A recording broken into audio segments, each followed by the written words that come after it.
मीरा हो गई मगन, वो तो गली गली गली गली हरि गुण गाने लगी। महलों में पली बन के जोगन चली, मीरा रानी दीवानी कहलाने लगी। ऐसी लागी लगन, मीरा हो गई मगन। भगवंताच्या नामस्मरणामध्ये झालेली स्थिती बाहेरच्या लोकांनी येऊन सांगावं, राजाची मुलगी बिघडली तर आमच्या मुलींनी तिच्याकडे बघून काय संस्कार घ्यावेत, म्हणून महाराज वेळीच आवर घाला। आता बापाला तरी विश्वास पाहिजे की आपली मुलगी कुठपर्यंत जायला पाहिजे, पण बापानंही मात्र जगामध्ये समाजामध्ये तोंड काढता यावं यासाठी राणाने विष दिया मानमृत पिया, मीरा गोविंद गोपाल गाने लगी। वो तो गली गली हरि गुण गाने लगी।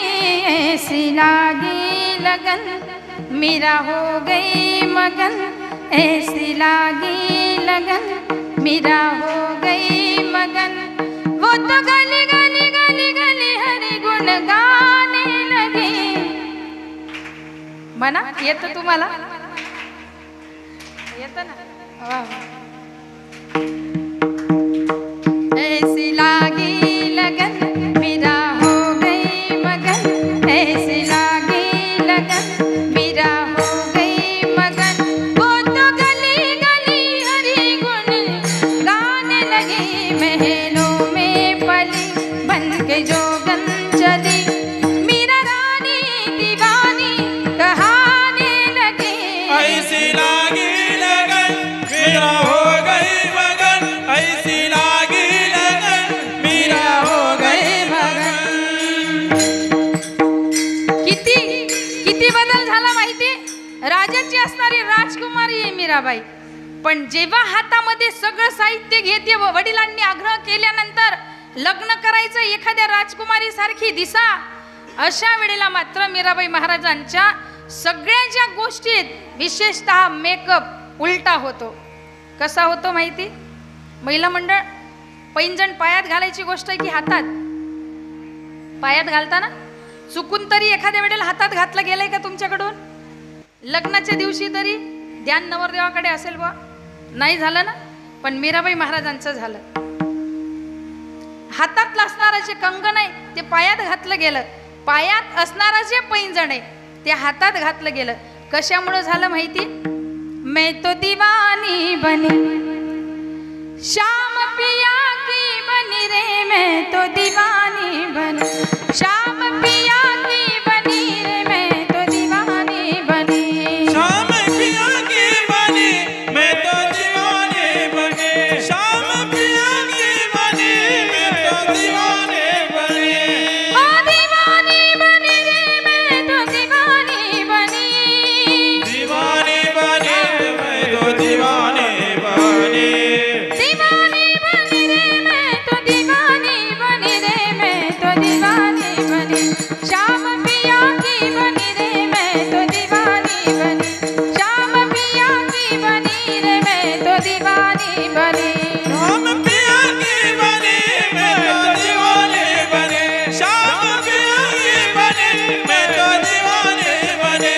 हे हाथों में पैंजन, पाँव में कंगन, नाक में बुगड़िया लगाते चली। नाक में बुगड़िया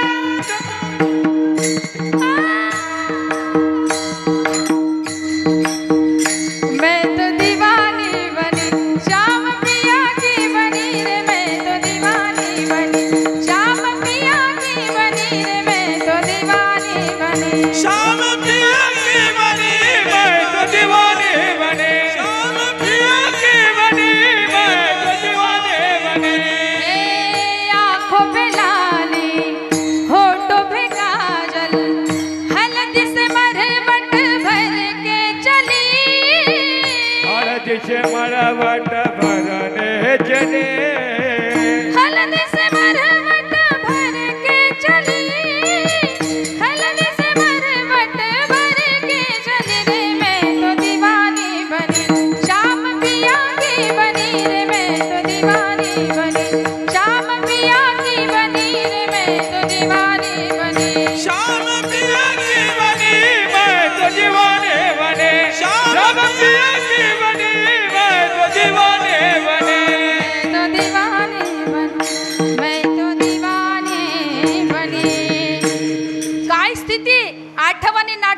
म्हणते तुम्हाला, आठव नाठव गेला भावा भाव, आठवतही नाही काय घडलं तेही सुचत नाही. आणि ही स्थिती कधी होते माहिती?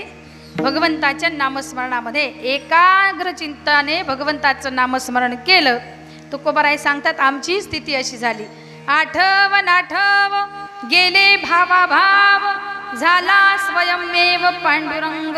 तुमची अशी स्थिती झाली का कधी? पुरुष मंडळी होते ना, कधी कधी घरचा रस्ता सापडत नाही माणसाला.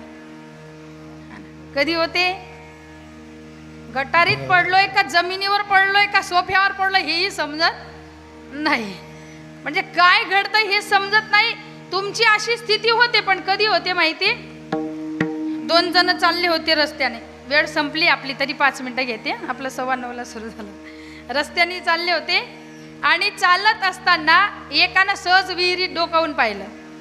पिलेले होते बरं का, लक्षात ठेवा. तो एक त्याला म्हणतो दुसऱ्याला, अरे बापरे, म्हणून एवढा अंधार आहे का? म्हणे का रे काय झालं? म्हणे चंद्र विहिरीत पडलाय. तो आकाशातला कुठं दिसतोय? प्रतिबिंब दिसतोय ना. म्हणे चंद्र विहिरीत पडलाय.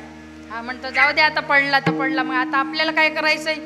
यानं तरी म्हणावं ना, तो विहिरीत नाही प्रतिबिंब दिसतंय, पण दोघं सारखेच आहे. म्हणे मग आता काय करायचं? म्हणे भाऊ त्याला वरती काढल्याशिवाय आपण पुढे जाणार? आपल्याला समाज कार्य करण्याची फार हौस आहे. पहिले त्याला वरती काढा म्हणजे जगात उजेड होईल. कोण म्हणतंय? ज्याला स्वतःच भान नाही तो म्हणतोय आपल्याला समाज कार्य करायचं. म्हणे ठीक आहे, मग काय करणार आता? म्हणे हे काय, पहिले भरोशाची लोक होती, शेतकऱ्याची दोर आणि बादली विहिरीवरच पडलेली होती. आता पेन सुद्धा दोरीला बांधून ठेवावा लागतो, बरोबर आहे ना? आणि लोक पानपोई लावतात, पण ग्लास सुद्धा साखळीनं बांधावा लागतो, नाही तर तोही लंपास होतो.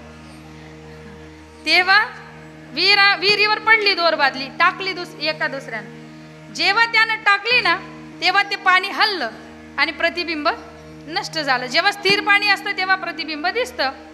हा म्हणतो बघ माझ्या धाकात लपला का नाही? जशी बादली आत गेली चंद्र गायब. म्हणे एक काम कर, आपण इथं बाजूला लपू, मग तो येईल बरोबर. थोडा वेळ झाला, पुन्हा पाणी स्थिर झालं. पाहतात, एक दुसऱ्याला म्हणतात आला बरं का. म्हणे आता त्याला दिसू नको, इथूनच बादली टाका आतमध्ये. त्यानं बादली आत टाकली. बादलीत पाणी आल्यानंतर बादली जड होईल की हलकी?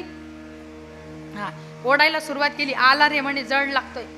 आणि कर्मधर्म संयोगानं बघत नाही विहिरीत चंद्र आपल्याला पाहिल म्हणून, लपेल म्हणून कुठून तरी, म्हणून आडोशानच बादली ओढायला सुरुवात केली आणि बादली कपाऱ्याला अडकली परत.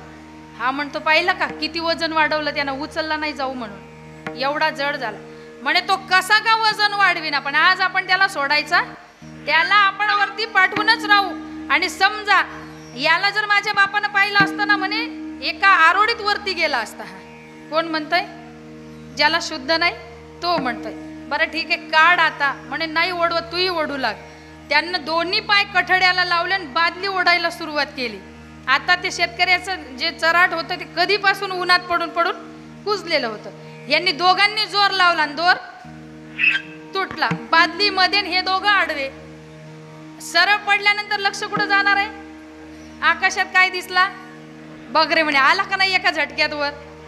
आपला रुबाबच तसा आहे म्हणे, स्वतःची शुद्ध नाही आणि चंद्र पाण्यातून काढून आकाशात पाठवला. हा, देहभान कधी होतो माणूस? इथं होणार आहे पण क्षणिक होणार आहे. जेवढी पिली तोपर्यंत होईल, पण भगवंताच्या नामस्मरणामध्ये मात्र कल्याण होणार आहे, आत्मकल्याण होतं. म्हणून तुकोबाराय सांगतात देवाच्या नामामध्ये अशी स्थिती व्हावी माणसाची, भक्ताची. आठव नाठव गेला भावा भाव. आमची स्थिती तशी झाली, तो अनुभव सांगताय तुकोबाराय. भगवंताचं नाम घेत असताना कुठल्याही पद्धतीचा विषय आम्हाला आठवत नाही, फक्त आणि फक्त पांडुरंग ध्यानी पांडुरंग मनी, जागृती स्वप्नी पांडुरंग, हा एकच ध्यास आहे. म्हणून झाला स्वयंमेव पांडुरंग. आमचा पांडुरंग आमच्या घरी येऊन बसलाय, नव्हे नव्हे तो जणू काही आमच्या हातातही आम्ही सांगतो तसं वागायला लागला. तुकोबाराय, आता एवढं सगळं घडलंय तुमच्या जीवनामध्ये, पण हे घडत असताना मात्र काही विशेष असा अनुभव आला तुम्हाला? असं वाटतंय की खरंच हे सगळं आपल्या हातात आलंय म्हणून आश्चर्य नाही वाटलं? तुकोबाराय सांगतात, अरे आश्चर्य वाटायचं काय कारण आहे त्याच्यामध्ये? आम्ही भाग्यवान माणसं आहेत आणि एवढ्याच करता जन्माला आलो होतो की भगवंताची प्राप्ती व्हावी. अभंगाच्या 4थ्या चरणात